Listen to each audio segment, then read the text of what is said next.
In short, I just wanted to get to my grandma's. No adventures. No social interactions. No people asking, "Why are you so quiet?" I just wanted to drive. The sun was glaring off the windshield. The AC was barely breathing, and I was trying not to think about the fact that my trunk contained 2 jars of jam, 1 blanket, and a pie from my mom for grandma. A pie that smelled like it could cause a traffic jam all by itself. And then them standing by the side of the road. 2 girls with a cardboard sign that said Silver Pine, exactly where I was headed. Twins, so identical that I thought either the coffee had finally messed with my brain or the matrix had glitched. "Hey, you going to stop, or should I show a little more skin?" one of them shouted. I slammed the brakes. "I'm going to Silver Pine," I mumbled. "Perfect," said the other with a smile. "We're Ruby and Jade. We're twins, but don't worry, we don't bite. So, are you giving us a ride?" "Unless you ask nicely," the first one winked. "My name's Jordan. I'm a programmer and real-life social interaction. Yeah, not really in my source code. But for some reason, I couldn't say no to 2 girls who looked like a double ad for summer and chaos. They climbed into the back seat, and before I could even process who I just picked up, I heard, "Are you seriously listening to lo-fi beats to study to?" one of them asked. "Yeah, helps me focus," I said, proud of myself for managing a full sentence. "Oh God," groaned the other. "We're not going to a funeral." She instantly changed the track, and within seconds the car was blasting some fiery Latin tune that made me want to either start dancing or jump out of the car. "So, which one of you is Ruby and which is Jade?" I asked, hoping I'd actually remember. "Depends on who's asking," one of them said with a sly smile. "The guy who doesn't want to get dragged into a social experiment." I replied honestly. They both burst out laughing. The exact same laugh doubled like an echo in stereo. Only then did I notice the difference. One of them sat upright, gazing out the window, calm, focused, with something thoughtful and deep flickering in her eyes. The other, the one with the phone, legs tucked up on the seat, was all sparkle and noise, bold, unfiltered, alive. And of course, I had absolutely no chance of figuring out which one was which. After an hour on the road, I already felt like the main character in a low-budget comedy. Jordan said, the calm one. I decided she had to be Jade. "You look tense. You've barely said a word." "Just not used to having people in my car," I admitted. "We're not just people," called the other from the back. "We're an evolutionary trap, especially for guys like you. Guys like me. The kind who think USB is a form of emotional connection." She winked. I blushed so hard the air conditioner seemed to flinch. Then came the curious questions. "Do you have a girlfriend?" No. "Why not?" "Because it's complicated." "It's because you can't flirt," said the active one, cutting in. "Here, let me teach you." And she actually did. A whole 30-minute lecture titled How to Look at a Girl Without Seeming Like a Creep. You could tell she was thoroughly enjoying the process. And me, I started to tell them apart. The calm one didn't talk much, but when she did, it meant something. She asked thoughtful questions about my projects, about what I liked. She got me. I could feel it. The bold one laughed at everything I said, but with such a spark in her eyes that it made me want to keep talking, even if what I said was completely stupid. And somewhere between the turn onto Green Road and the old farmhouse, I realized I didn't want this drive to end. For the first time in my life, I actually liked someone. Jade. She felt like my kind of person. Calm, grounded, intelligent, tactful. I couldn't wait for the moment we'd finally sit somewhere quiet, just the 2 of us, and talk without her loud, phone-obsessed sister constantly blurting out nonsense. I kept glancing at the roadside, searching for a cafe, any cafe, just to ask Jade to have coffee with me. We'd been stopping along the way to take in all the scenic views, and every time the girls switched seats. So when we finally pulled up to a small-town coffee shop, I had no idea who was who anymore. The one in white shorts and a black tank top winked. "So, are you asking both of us out or just one?" "Just one," I said, shy without thinking. "And which one would that be?" They both smiled at the exact same time. I froze, then with a nervous smile, managed to say, "The one who likes lofi." She laughed and I thought, that's her Jade. Soft, smart, a little shy, Perfect. We drank coffee. She asked about algorithms, startups, even made a joke about artificial intelligence. It felt easy, warm, and for a moment I thought, maybe life was finally giving me a chance. But then when we got back in the car, I heard her whisper to her sister, "Next time you flirt with him." I nearly died of boredom. I froze. That wasn't Jade. That was Ruby. I don't even remember starting the car. The road blurred into nothing, and one thought kept spinning in my head. She was trolling me. Then she leaned forward, that same mischievous spark in her eyes, and said, "Don't be mad. It was just a joke. Although you do blush adorably when you're confused. You two do this on purpose, don't you?" I asked. "Of course, we're twins. It's our superpower." And that's when it hit me. I was officially doomed because I was falling for a girl I couldn't even identify. Night caught up with us on the road. I had to stop at a motel. Grandma's place was still 2 hours away. They decided to stay, too, because obviously, why not? And as I stood by the car watching one of them fix her hair and the glow of the headlights, I thought, God, please give me some kind of identification system. A hashtag, a name tag, a QR code, anything. Then, just as I was about to head to my room, one of them stepped out of theirs and said softly, "Jordan, don't overthink it. Just trust your heart." I smiled and thought, if only I could run a debug on my heart, things would be so much easier. But when she came closer and playfully kissed me on the cheek, quick, warm, unexpected, I realized no algorithm in the world could prepare me for that. Couldn't sleep. Not because the motel's air conditioner was buzzing like an old server under heavy load, but because I had absolutely no idea who had kissed me, Ruby or Jade, the wild one or the wise one, fire or logic. I lay there staring at the ceiling, trying to replay the moment. Her hair smelled like citrus. The touch was confident but gentle, which didn't help at all because both of them smelled like citrus and both acted like forces of nature who knew exactly what they were doing. In short, debug failed. By morning, they were already in the car smiling, holding coffee cups. "Sleep well, genius," one of them teased. "I slept like before a pitch to investors," I said. "So terribly," the other clarified. I didn't argue. The road wound through a forest wrapped in fog like the whole world was tucked under a soft blanket. Silence lasted about 10 minutes until the active one turned on a TikTok playlist. "Again," sighed the calm one.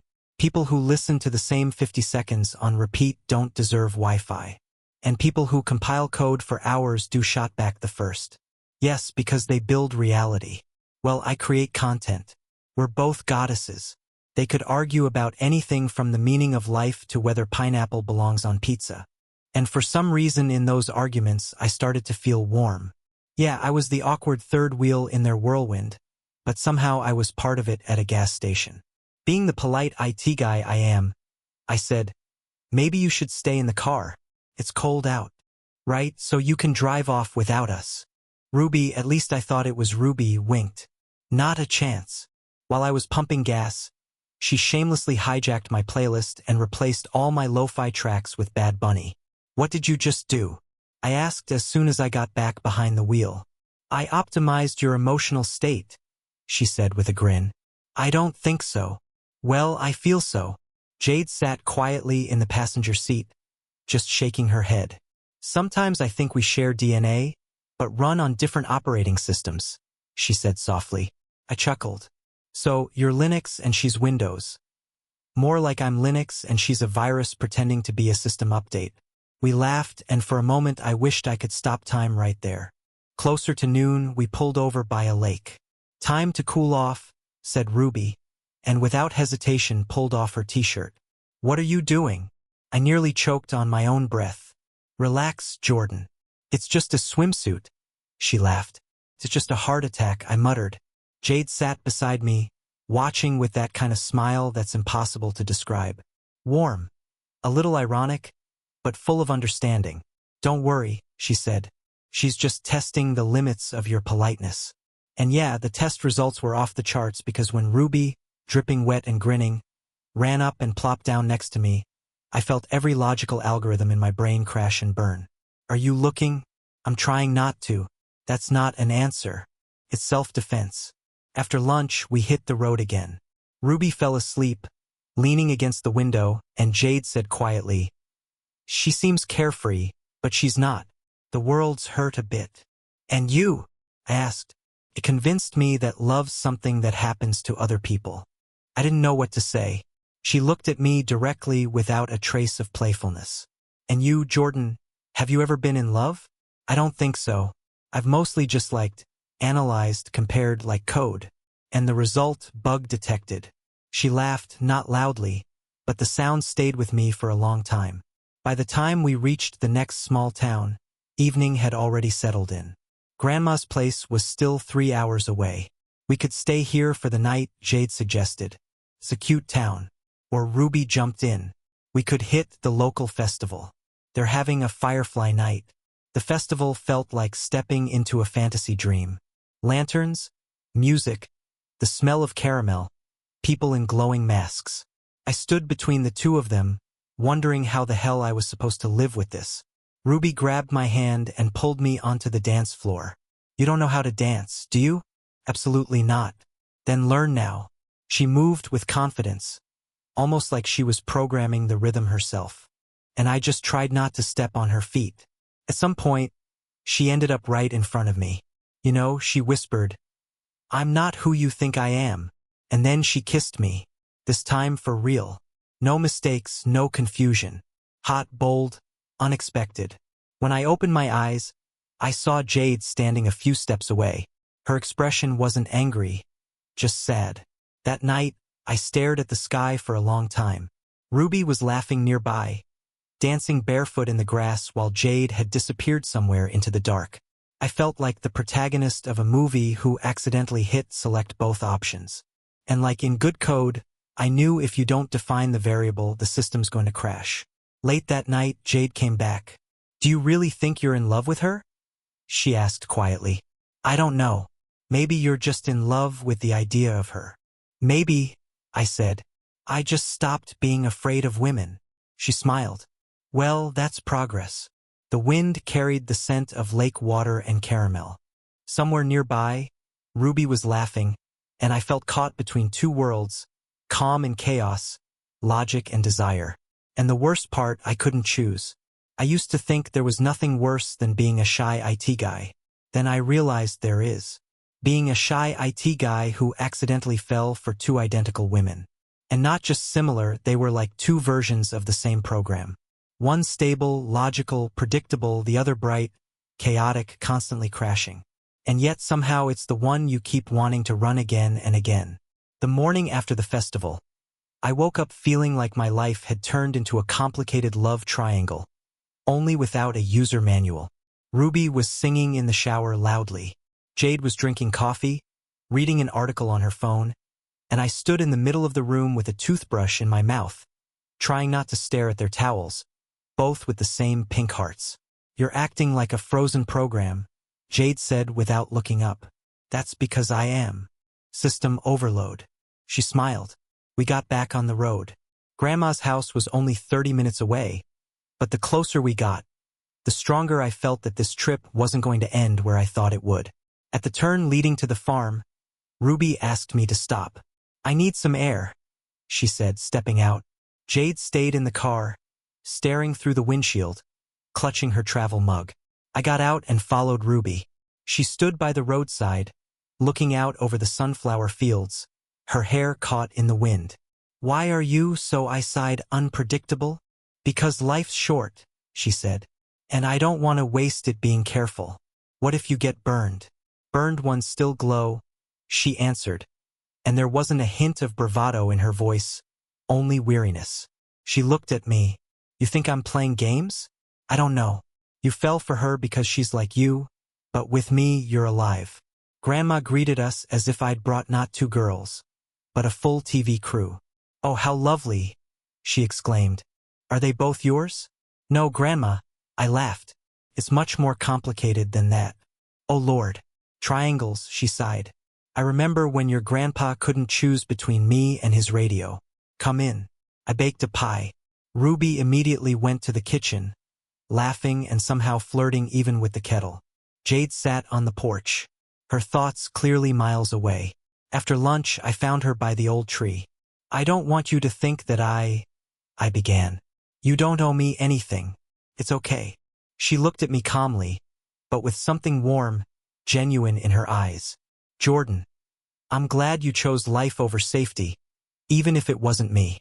And she smiled, the kind of smile I knew I'd remember forever. That evening, we all sat on the porch. Ruby joked, Grandma laughed, and I drank tea, feeling something quietly shift inside me. The world seemed simpler. Maybe love isn't choosing between two people. Maybe it's choosing to stay open. When the twins were getting ready to leave, Ruby came up to me. So, Guy, will we see each other again? If the algorithm allows, I said.